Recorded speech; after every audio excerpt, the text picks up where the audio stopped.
Hola a todos y todas, ¿cómo están? Hoy vamos a atravesar diferentes ideas y conceptos fundamentales de la psicopedagogía. Empezamos por Javiera Carrasco Cursach, quien menciona que la psicopedagogía es una disciplina que irrumpe fuertemente como aquella que podría encargarse del estudio, el conocimiento, del aprendizaje en su totalidad.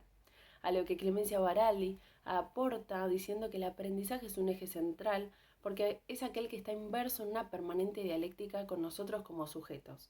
¿Qué quiere decir esto? Que nosotros somos sujetos que aprendemos en tanto nos constituimos y que nos constituimos en tanto aprendemos.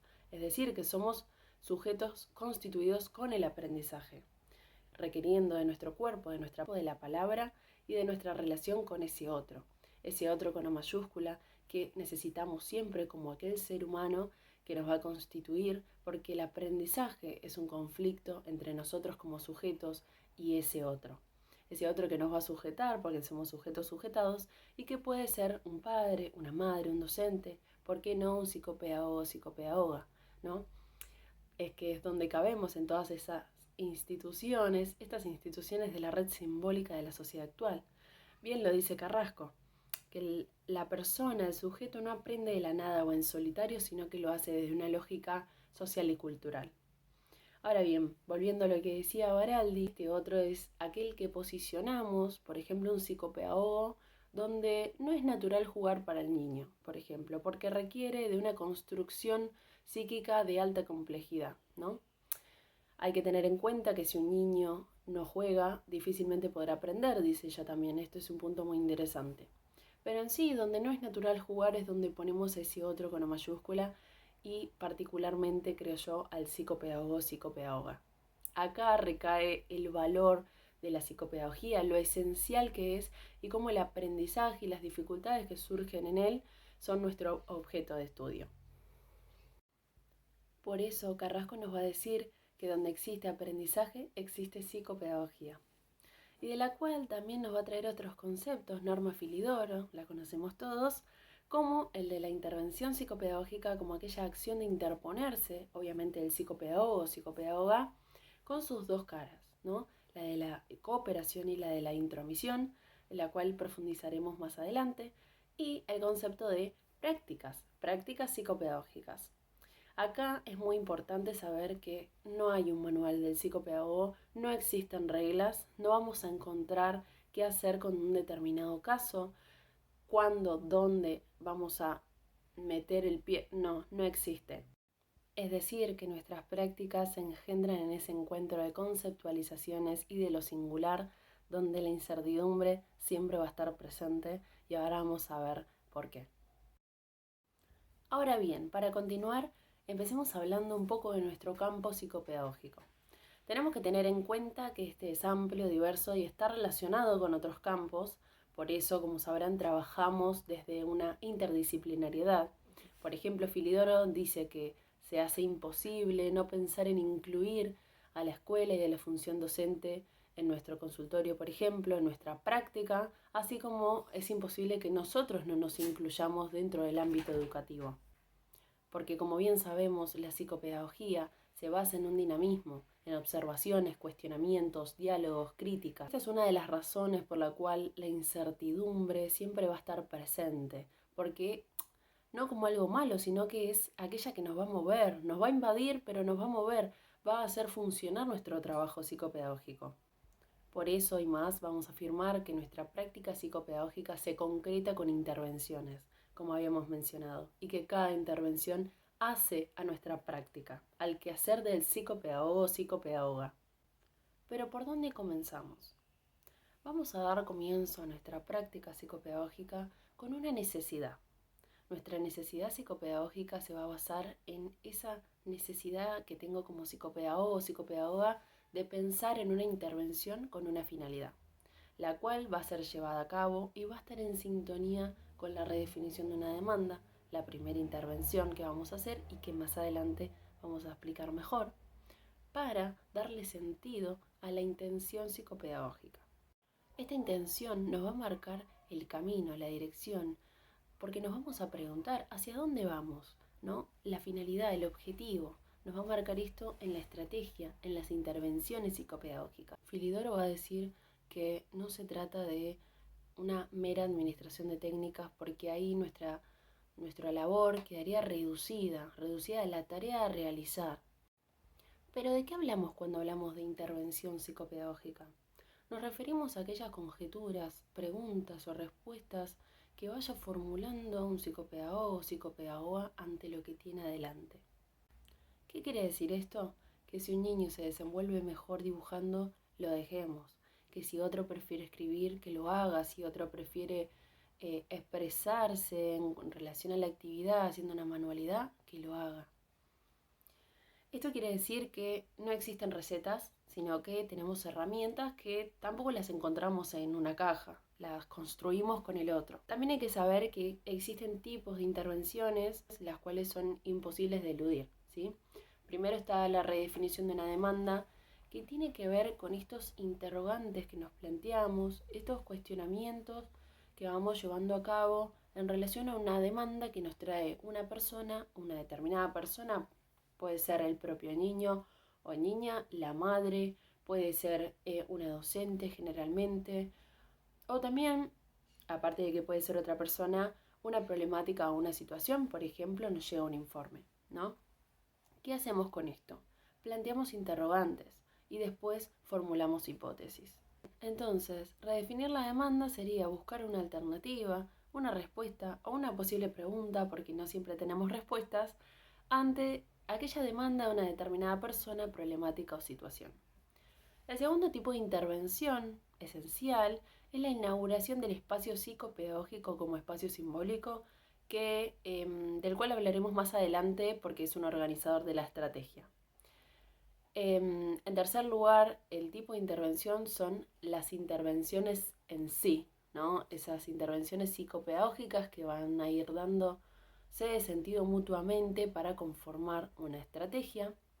Y en cuarto lugar sería nuestra responsabilidad, el de generar una devolución como una intervención. Es decir, que no solamente por ahí entreguemos, no solamente informemos u orientemos, sino que tratemos de conformar una intervención para devolver una respuesta o una pregunta o una alternativa u otra cosa para aquel que me hace la demanda.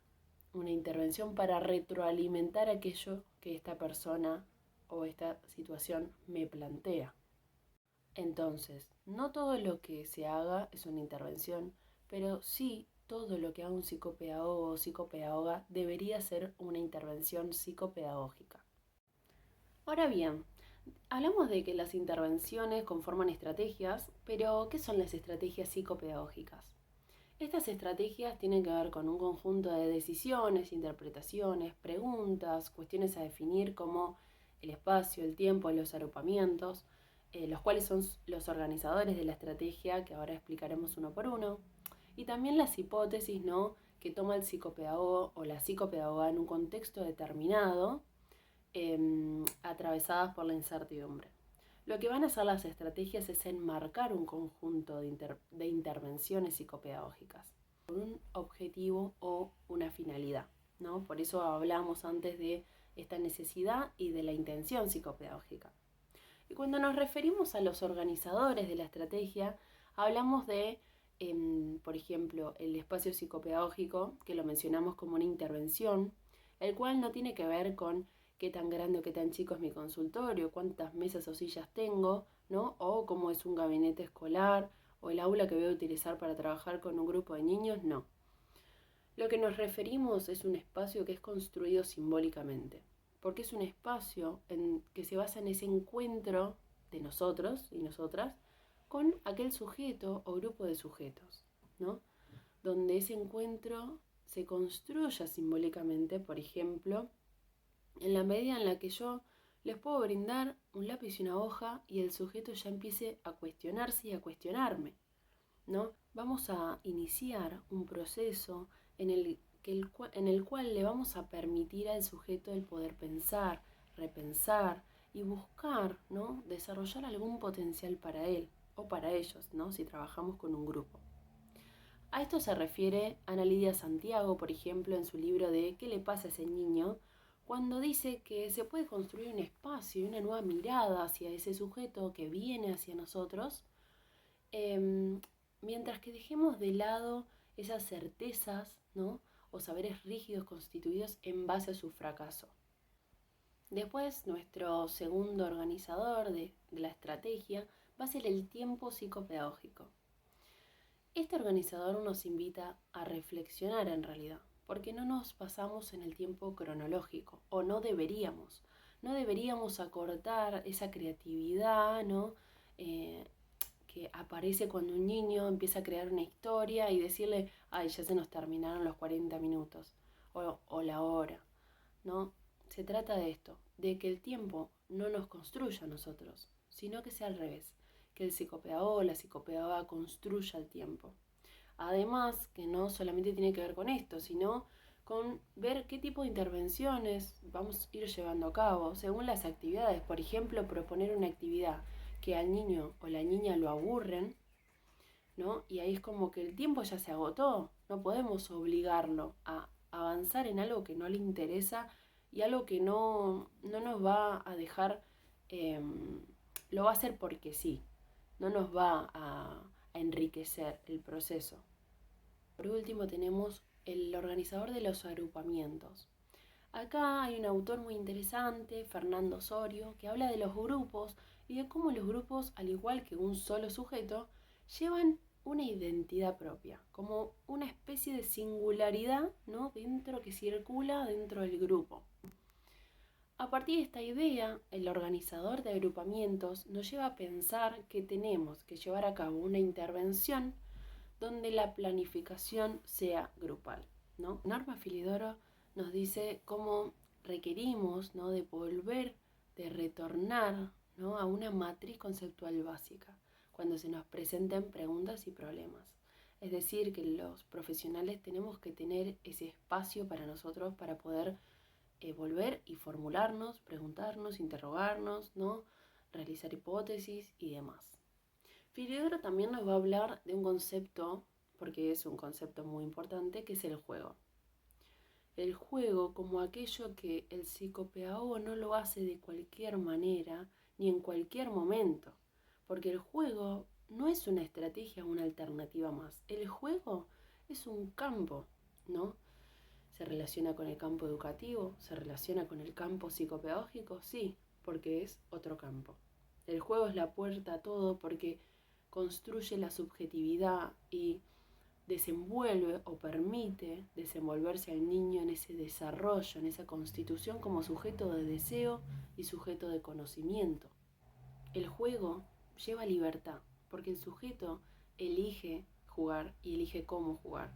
El juego también tiene una regla fundamental que es esencial también porque es la regla de jugar porque es de jugando, ¿no?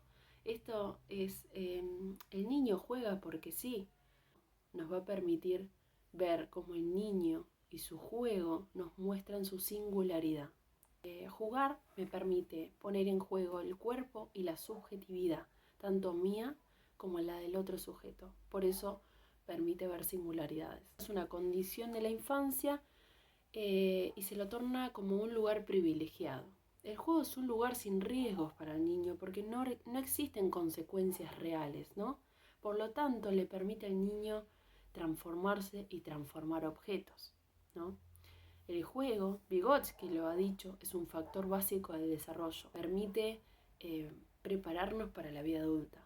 El juego tiene que ver con un proceso de construcción, es un proceso de apropiación. Por eso decimos que se puede aprender jugando, ¿no? Está bien que el juego hace al niño, pero ¿quién lo autoriza? Lo autoriza el adulto, ¿no? El adulto y su mirada es tan importante como la producción del niño, porque el adulto es aquel portador del orden simbólico que el niño necesita para poder construir su juego y para poder constituirse él mismo como sujeto. Entonces, pensemos, reflexionemos acerca de las posibilidades, ¿no? ¿Cuándo seguimos a los niños? ¿Qué posibilidades le brindamos para que jueguen? ¿Se lo permitimos? ¿De qué otro modo aprende un niño si no es jugando?